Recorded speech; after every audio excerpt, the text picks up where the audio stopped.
উদ্দেশ্য নিয়ে তৃণমূলের মালিকরা, মানে মালিক নিজে যুবরাজ, এটা বারে বারেই বলে বিজেপি জমিদাররা 4.6 লক্ষ কোটি টাকা কর নিয়েছে আর 1.6 লক্ষ কোটি টাকার ন্যায্য পাওনা আটকে রেখেছে। আপনাকে আমি শুধু হিসাব দেখিয়ে দিলাম। ভারত সরকার 18-19 থেকে 22-23 পর্যন্ত মোট tax revolution, grand IGST, SGST এবং জিএসটি কম্পেনসেশন শেষ মিলিয়ে 6,48 লক্ষ টাকা, 6.48 লক্ষ কোটি টাকা, 6.48 লক্ষ কোটি টাকা পশ্চিমবঙ্গ সরকারকে দিয়েছে। এরা মূলত যে কারণগুলির জন্য এরা অসুবিধায় পড়ছে, এরা আগে সেন্ট্রালের শেয়ারটাকে নিয়ে অ্যাকাউন্টে রেখে দিত, তার সুদের টাকায় খেলা মেলা দান ঘোরা পূজা পার্বণ এসব করছে, ভাতা ইত্যাদি। কেন্দ্রীয় সরকার এটা আটকে দিত।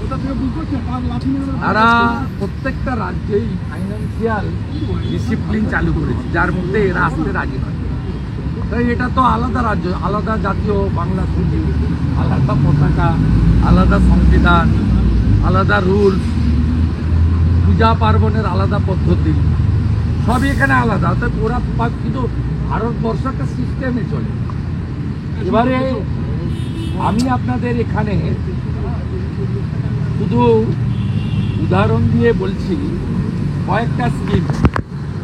এনডিএ ভার্সেস ইউপিএ 2004 থেকে 14 আর 2023-এর 31 মার্চ পর্যন্ত মানরেগা ইউপিএ দিয়েছে 14,985 কোটি, এনডিএ দিয়েছে 54,150 কোটি। প্রধানমন্ত্রী গ্রাম সড়ক ইউপিএ দিয়েছে 5,431 কোটি, এনডিএ দিয়েছে 1,051 কোটি। প্রধানমন্ত্রী আবাস যোজনা 4,466 কোটি টাকা দিয়েছে, আইএওয়াই ছিল ইন্দিরা আবাস যোজনা, আর 30,000 কোটি টাকা ইতিমধ্যে ইউটিলাইজেশন দিয়েছে। এবং আমি এখানে উত্তর চেয়েছিলাম, প্রথমত অর্থমন্ত্রী ছিলেন না, এটা কারণ যে প্রস্তাব মাননীয় নির্মল ঘোষ এনেছিলেন তাতে আবাস এবং অন্যান্য স্কিমের উপরে বলা হয়েছে, শুধু আবাস নয়। আমি সেখানে বলেছি অর্থমন্ত্রী নেই, তারপরেও আপনাকে আমি যদি প্রত্যেকটা স্কিমের ডিটেলসে এখানে আপনাকে দেখাই, আপনি দেখবেন যে এখন অবধি প্রায় 47 লক্ষ ইউনিট প্রধানমন্ত্রী আবাস গ্রামীণ এবং আরবান দিয়েছে, যার ইউটিলাইজেশন দিয়ে টাকা নেওয়া হয়েছে। তার উত্তর মাননীয় প্রদীপ মজুমদার দিতে পারেনি। তিনি এই 10,98,000 নিয়ে কি করেছেন, কবে গেছেন, কি আলোচনা করেছেন তার কথা বলছেন। একটা অভিযোগেরও উত্তর দিতে পারেননি। 82 লক্ষের কাছাকাছি শৌচালয় পেয়েছে পশ্চিমবঙ্গ মোদীজির কাছ থেকে। তার কে পেয়েছে শৌচালয় কেউ জানে না। 82 লক্ষ গুণিতক 12,000। পশ্চিমবঙ্গে প্রায় 45 লক্ষর বেশি পিএম কিষাণ পাচ্ছেন। কেন 83 লক্ষ কৃষকের নাম পাঠানো হচ্ছে না? বাকি কৃষকের নাম আপনারা রেকর্ড বন্ধ রেখেছেন, জমির রেকর্ডে কালা করে রেখেছেন, যাতে পিএম কিষাণ সম্মান নিধি তারা না পায়।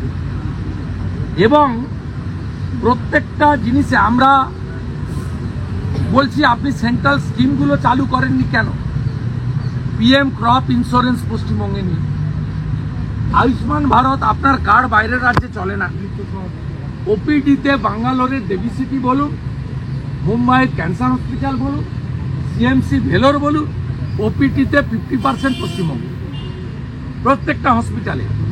আপনার কার্ড বাইরে চলে না, আপনি আয়ুষ্মান ভারত কেন অ্যাটলিস্ট আউটসাইড বেঙ্গল চালু করছেন? আপনি কেন তাঁত শিল্পী আমাদের নাই নাপিত কারিগর যারা মালা গাঁথে, মালাকার থেকে সোনার কাজ করে, স্বর্ণকার থেকে কাঠের কাজ করে, যারা বিভিন্ন হাতের কাজ করে, জঙ্গল মহলে কাজ করে, শালপাতার বাটি থালা, নানা ধরনের কারিগর যারা মূলত শিডিউল কাস্ট এবং স্বর্ণকার, মালাকার ইত্যাদি সমাজ, আমাদের ধোবি, নাপিত, কুম্ভকার, স্বর্ণকার, মাটির হাড়ি তৈরি করে, প্রচুর তাঁত শিল্পী এই রাজ্যের। আপনি বিশ্বকর্মা যোজনা ডিএমদেরকে দিয়ে মিটিং করাচ্ছেন না, 6 লক্ষ পেন্ডিং, তার কোনো উত্তর নেই। আমি তো বলছি, আমি বলেছি যে আপনি মুর্শিদাবাদে চলে যান, একটা জেলা উদাহরণ দিচ্ছি, বেলডাঙ্গার এক প্রধান একা 17টা বাড়ি নিয়েছে এর আগে, ইউটিলাইজ। কাবিলপুরের প্রধান ছিলেন সাগরদিঘি, একা আত্মীয় স্বজন মিলে 35টা বাড়ি নিয়েছে। উত্তর নেই, উত্তর দিতে পারবেন না, কারণ পঞ্চায়েত মন্ত্রী নিজে দুর্নীতিগ্রস্ত। তিনি পঞ্চায়েত ভোট হওয়ার আগে হর্টিকালচার কর্পোরেশনের চেয়ারম্যান ছিলেন, এখনো আছেন ছিলেন। তিনি নিজে মানরেগায় গাছের চারা সাপ্লাই দিয়েছেন, 40 টাকার নারকেল চারা 250 টাকা করে দিয়েছেন, 22 টাকার পেয়ারা চারা 85 টাকা করে দিয়েছেন। উত্তর তো তিনি দিতে পারবেন না। এরা বাইরে আছে, এটাই আশ্চর্য, এদের ভেতরে থাকার কথা। প্রত্যেকটা লোক দুর্নীতির সঙ্গে যুক্ত। প্রধানমন্ত্রী ভারতবর্ষে 80 কোটি লোককে প্রধানমন্ত্রী অন্ন সুরক্ষায় দিচ্ছেন, পশ্চিমবঙ্গে 6 কোটি লোক পাচ্ছে। আপনি জল স্বপ্ন লিখেছিলেন, দুটোই পড়ে জল জীবন মিশন লিখছেন।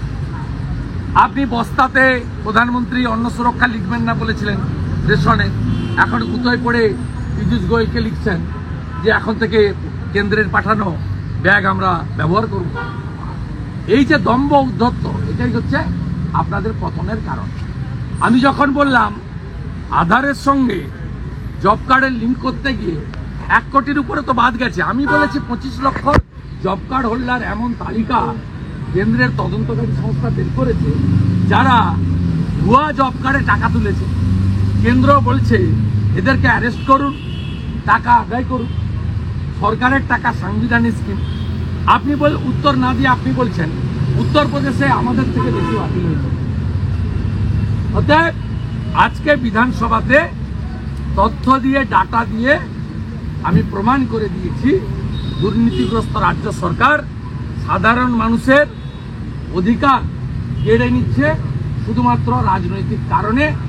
বাংলা বঞ্চিত নয়, বাংলার জনগণকে তৃণমূল কংগ্রেস বঞ্চিত করছে।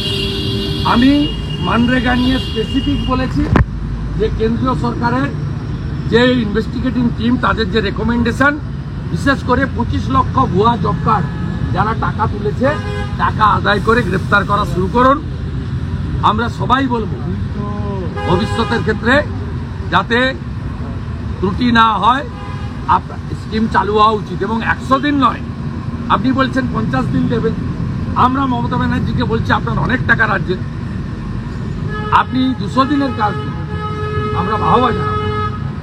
আমরা আবাসের ক্ষেত্রে বলেছি যে আপনি গ্রাম সংসদের সভা ডেকে গ্রামে আবাসের তালিকা পাবলিকলি করে দেন, যত ক্লেম, অবজেকশন, আবেদন করেছে নিষ্পত্তি করুন, এবং গ্রাম পঞ্চায়েত লেভেলে সর্বদলীয় মিটিং করে তালিকা অনুমোদন করুন। আর বিরোধী দলের এমএলএদের, আমরাই এই প্রিন্সিপাল অপোজিশন, আমাদেরকে চিফ সেক্রেটারিকে নিয়ে বসতে বলুন। আমরা যে অভিযোগগুলো মাঠে ময়দানে বা বিধানসভায় করছি বা কেন্দ্রীয় সরকারের দপ্তরকে লিখছি অভিযোগ আকারে, সেই অভিযোগের সপক্ষে তথ্য এবং সমাধানের রাস্তা আমরা মুখ্য সচিবকে বলে দিতে রাজি আছি। আমরা মুখ্য সচিব প্রশাসনের আধিকারিক, তিনি যেখানে যখন ডাকবেন বিজেপির 5 জন 7 জন 8 জন এমএলএ গিয়ে আমরা সুনির্দিষ্ট প্রস্তাব দিতে আমরা প্রস্তুত আছি। কিন্তু চুরি তৃণমূলকে বন্ধ করতে হবে এবং রাজনৈতিক তালিকা তৈরি করা চলবে না। আবাস যোজনা সহ প্রত্যেকটা সামাজিক স্কিমে ঘুষ নেওয়া বন্ধ করতে হবে। যারা ঘুষ নিয়েছে তাদেরকে জেলে পুরতে হবে।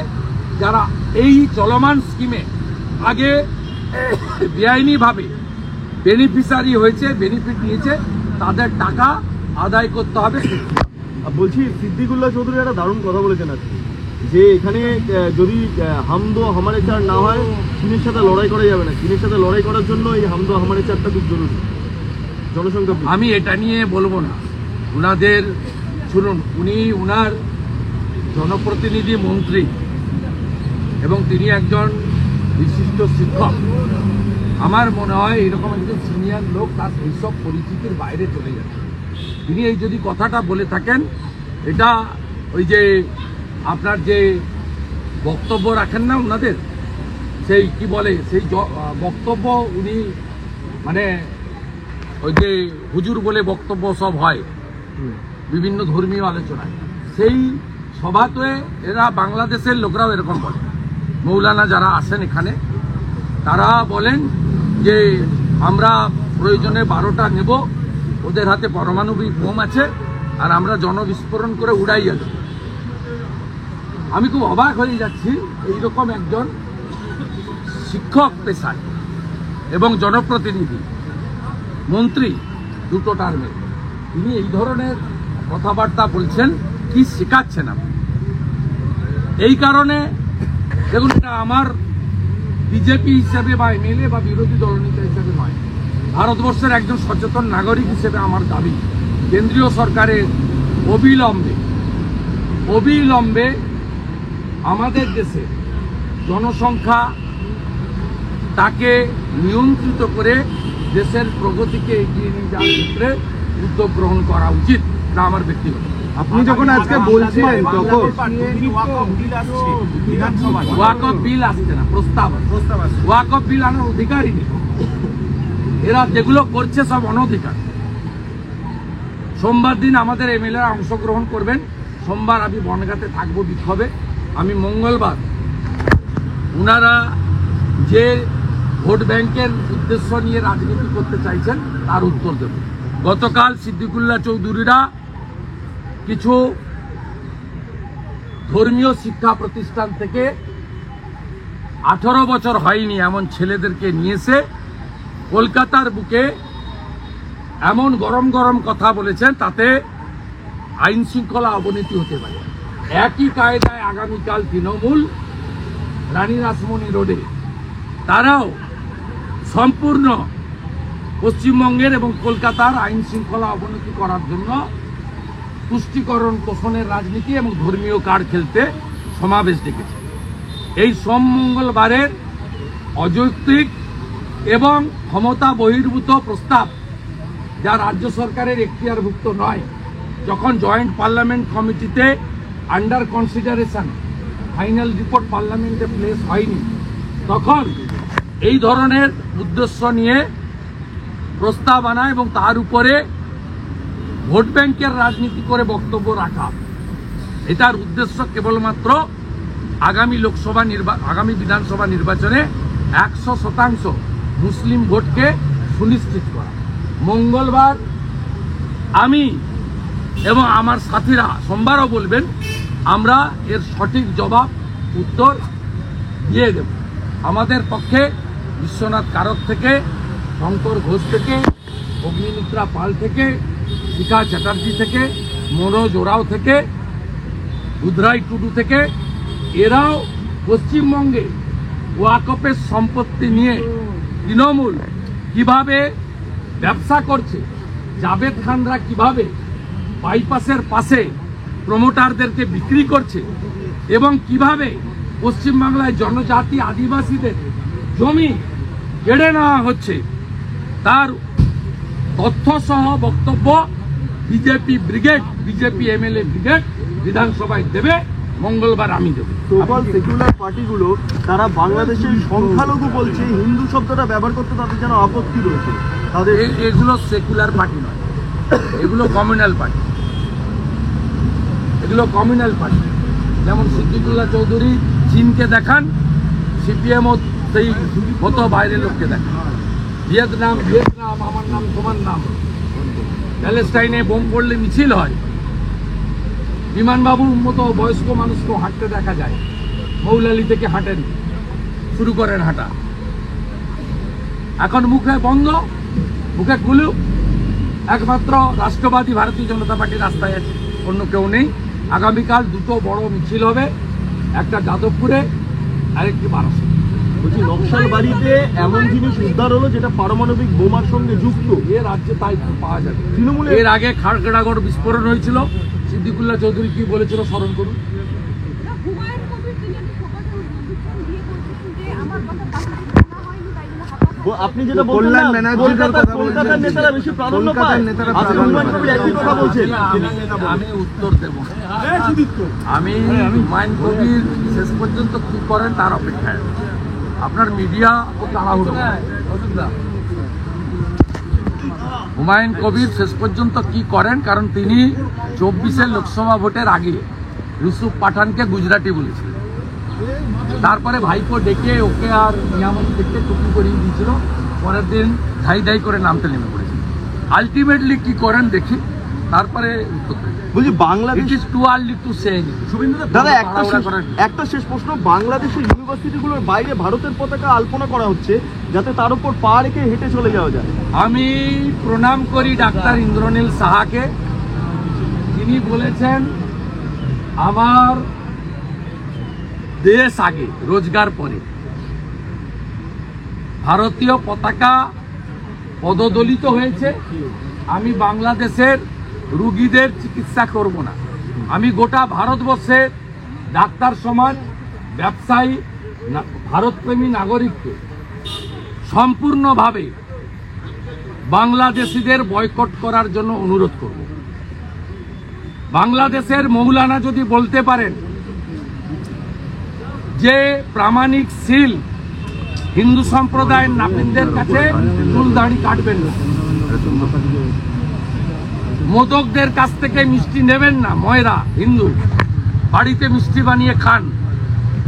আমিও এখান থেকে ভারত প্রেমীদের বলতে চাই, রাষ্ট্রবাদীদের বলতে চাই, কড়া উত্তর দেওয়ার সময় এসেছে। কড়া উত্তর দেওয়ার সময় এসেছে, এটা মুখে নয়, কার্যক্ষেত্রে এমন উত্তর দেন যাতে আজকের বাজারে 150 টাকা পেঁয়াজ, 100 কোটি টাকা আলু, এটা যেন পাকিস্তানের মতো 1000 টাকা লিটার পেট্রোল আর 400 টাকা কেজি আটা, 400 টাকা 1 কেজি আটার দাম 400 টাকা, পাকিস্তানের মতো অবস্থা। বড় বড় কথা, বড় বড় কথা। ফারাক্কার উপর দিয়ে বিদ্যুৎ না গেলে 80% জায়গা এক্ষুনি অন্ধকার, 80% জায়গা অন্ধকার হয়ে যাবে এক্ষুনি যদি ঝাড়খণ্ড থেকে উৎপাদিত বিদ্যুৎ ফারাক্কার উপর দিয়ে গেছে, এক্ষুনি যদি ভারত থেকে বন্ধ হয়। এটা কোনো সেক্টেরিয়ান কথা নয়। আমরা ইউএনএকে সম্মান করি, তা আমার জাতীয় পতাকা আগে। এই জাতীয় পতাকার জন্য চট্টগ্রামের মাস্টারদা সূর্য সেনেরা আত্মবলিদান দিয়েছেন। 3000 ভারতীয় সেনা সহ 17,000 বিএসএফ সহ ভারতীয় লোকেরা, জওয়ানরা আত্মবলিদান দিয়েছেন। কোথায় ছিলেন এরা? 30,000 বাঙালি হিন্দু আত্মবলিদান দিয়েছেন। তারপরে 71-এর বিজয় এসেছে। 16ই ডিসেম্বর বিজয় দিবস কলকাতাতে মহাসমাবেশ করে এই বাংলাদেশের মাটিতে বসে রাজাকার এবং পাকিস্তানি চরদের সঠিক উত্তর দেওয়ার ব্যবস্থা এপার থেকে ট্রু ভারতীয়রা করবে। ঘোষ, মনোজ কুমার ওরা, অশোক দিন্দা, দীপক বর্মা, আমরা আজকে আমাদের সাংবিধানিক অধিকার, ভারতবর্ষের সাংবিধানিক অধিকার আছে নিজ নিজ ধর্ম পালনের। আমরা মুলতুবি প্রস্তাব এনেছিলাম। সম্প্রতি যে উৎসবের মরশুম চলে গেল বা পুজোর মরশুম, মানে আমাদের গণপতি উৎসব, বিশ্বকর্মা পুজো থেকে শুরু করে শেষ কার্তিক পুজো পর্যন্ত, এই যে সনাতন হিন্দুদের হাজার হাজার বছরের পুরনো রীতিনীতি মেনে, ভারতীয় সংস্কৃতি মেনে, বাঙালি হিন্দুদের প্রথা মেনে, পঞ্জিকা শাস্ত্র মতে আমাদের যে পুজোর অনুষ্ঠানগুলো চলে গেল, তাতে এমন কোনো পুজো নেই, এমন কোনো দেবদেবী নেই যাদেরকে আমরা আরাধ্য দেবী বা দেব হিসেবে পূজা করি, পুষ্পাঞ্জলি দিই, ব্রত রাখি, আরতি করি। তাদের উপর আক্রমণ হয়নি। আজকে সকালেও বীরভূম জেলার পুরন্দরপুরে বজরংবলীর মূর্তি ভাঙা হয়েছে, মন্দির ভাঙা হয়েছে। আমরা যে প্রস্তাবটা দিয়েছিলাম সংবিধান মেনে, তো বিধানসভা সংবিধানের ফ্রেমের উপরে আমাদের বক্তব্যে কোথাও কোন রকম অন্য ধর্ম, অন্য সম্প্রদায়, রাজনৈতিক দল কাউকে আক্রমণের কোনো বক্তব্য ছিল না। আমাদের যে প্রস্তাব ছিল সেটাতে পড়ে দিচ্ছি আপনাদের। এই প্রস্তাবটুকুও পাঠ করতে দেননি। এখানে হিন্দু বিরোধী সরকার চলছে এবং দুর্ভাগ্যজনক হলেও সত্যি যে হিন্দুদের একটা বড় অংশ বিজেপিকে ভোট দিলেও এখনো একটা ভালো সংখ্যক অংশ তারা তৃণমূল কংগ্রেসকে সমর্থন করে। আমি সেই তৃণমূল কংগ্রেসকে ভোট দেওয়া হিন্দুদের কাছে প্রশ্ন করতে চাই যে কাদের আপনারা পাঠিয়েছেন। অধ্যক্ষ বিমান বন্দ্যোপাধ্যায় তিনি আমাদের এইটা পড়তে দেননি। এই লেখাটা আমি আপনাদেরকে পড়ে দিচ্ছি, আমার সোশ্যাল মিডিয়াতেও আমি পোস্ট করব। ভারতীয় সংবিধানে ধর্মের স্বাধীনতার অধিকারের কথা সুনির্দিষ্টভাবে বর্ণিত আছে। Right two freedom of religion article 25 to 28, 25, 26, 27 এবং 28 ধারায় যা এই রাজ্যে লঙ্ঘিত হচ্ছে বারবার, যেমন ফালাকাটা, গার্ডেন রিচ, শ্যামপুর, রাজাবাজার, নোদাখালী, বেলনাগা প্রভৃতি স্থানে একটি বিশেষ সম্প্রদায়ের দুষ্কৃতকারীগণ হিন্দু ধর্মের বিভিন্ন ধর্মানুষ্ঠানে বিভিন্নভাবে বাধা প্রয়োগ করছে। সংবিধান বিরোধী এই ধরনের হানাহানি, অগ্নিসংযোগ, দেবদেবীর মূর্তি ভাঙা প্রভৃতি বন্ধ করার ক্ষেত্রে রাজ্য সরকার কোনরূপ ব্যবস্থা গ্রহণে সম্পূর্ণরূপে ব্যর্থ। এই সভা সদনের সমস্ত কাজ মুলতুবি রেখে উক্ত বিষয়ে আলোচনার দাবি জানাচ্ছে। সিগনেটরি শুভেন্দু অধিকারী, শঙ্কর ঘোষ, মনোজ ওরাও, অশোক দিন্দা। এটার মধ্যে কোথায় কি আছে বলুন? মুখ্যমন্ত্রী কালকে 1 ঘন্টার জন্য এয়ারপোর্টে যাওয়ার পথে ঢুকে পড়েছিলেন, এসেছিলেন তুষ্টিকরণ করতে। কালকে সিদ্দিকুল্লাহ চৌধুরীর জমিয়তের মিটিং ছিল, তিনি তার ভোট ব্যাংকে সন্তুষ্ট করার জন্য ওয়াকফের উপরে বক্তব্য ইত্যাদি রেখে তিনি চলে গেলেন। রাজ্যের যত বার্নিং ইস্যু আছে সেই ইস্যু নিয়ে কোনো বক্তব্য নেই। পুলিশ ডিপার্টমেন্টের প্রশ্ন উত্তর নেওয়া হয় না, তা আমরা কোথায় বলব? আমরা বিধানসভায় আমাদের লোক কি পাঠিয়েছে শুধুমাত্র বিধায়কের ভাতা নেওয়ার জন্য আর 60 লক্ষ টাকার এমএলএ যে ল্যাব সেটাতে রেকমেন্ডেশন দেওয়ার জন্য, আর দুর্গাপুজো ঈদের সময় কিছু শাড়ি কাপড় বিতরণ করার জন্য? এই জন্য তো আমাদের পাঠাইনি। আমাদের হিন্দু জনগোষ্ঠীর ভোটে আমরা এমএলএ জিতে এসেছি। আমরা যারা 99% বেশি ভোট আমরা হিন্দু জনগোষ্ঠী এবং জনজাতি সমাজের পেয়েছি। আমরা আমাদের যদি ধর্মাচরণের উপরে প্রোটেকশন না দিতে পারি, সেই কথা বিধানসভায় বলতে না পারি, পুলিশ ডিপার্টমেন্টের প্রশ্ন উত্তর হয় না। অধ্যক্ষ মহোদয় আজকেও তিনি তার এটা করতে না দিয়ে তিনি যে এই চেয়ারটাকে রাজনীতিকরণ করেছেন আবার প্রমাণ করলেন। এবং তিনি যে হিন্দুদের সংবিধান অনুযায়ী, হিন্দু কেন সমস্ত ধর্মের মানুষের সংবিধান, যে ভারতবর্ষের মহান সংবিধান ধর্মাচরণের অধিকার দিয়েছে, সেটাকেও দাবিয়ে রাখতে চাইলেন। বললেন সংবিধান দিবসের দুদিনে এটা আলোচনা হয়েছে। সম্পূর্ণ অসত্য এবং এটা এক প্রকার সংখ্যাগরিষ্ঠতার দম্ভ অহংকারের বহিঃপ্রকাশ।